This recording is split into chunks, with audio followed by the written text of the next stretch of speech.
آج کی ویڈیو میں ہم تجوید کی تعریف اور اس کی غرض و آیت جانیں گے۔ تو تجوید کا لغوی معنی ہے بہتر کرنا یا خوبصورت بنانا، اور اصطلاح میں ہر حرف کو اس کے مخرج سے مخصوص مخرج سے صفات لازمہ اور عارضہ کے ساتھ ادا کرنا۔ آسان الفاظ میں ہم یہ کہہ سکتے ہیں کہ ہر حرف کو اس کے صحیح مخرج سے اپنے صفات کے ساتھ ادا کرنے کی علم کو تجوید کہتے ہیں۔ ابھی قرآن کے تلاوت کے دوران 3 بنیادی اصولوں کا خیال رکھنا چاہیے۔ پہلا اصول کیا ہے کہ ہر حرف کو اس کے مخرج سے ادا کیا جائے، جو مخصوص مخرج ہے، یعنی منہ کے جس حصے سے جو حرف ادا ہوتا ہے اس حصے سے، اس مخصوص حصے سے اس حرف کو ادا کیا جائے۔ دوسرا کیا ہے؟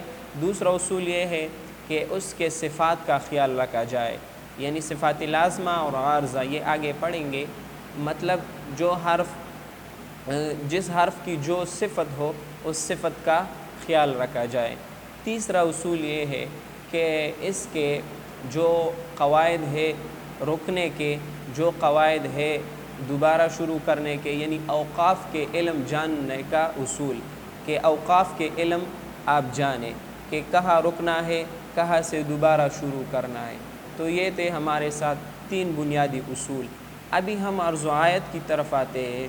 تو جس طرح میں نے آپ کو بتایا تھا کہ آقا علیہ السلام کا فرمان ہے کہ قرآن کو عربوں کے لہجوں اور ان کے آوازوں میں پڑھو، تو یہ تب تک پاسبل نہیں ہے جب تک آپ ان بیسکس، یہ 3 جو بنیادی اصول ہے، اس پر عمل نہیں کریں گے۔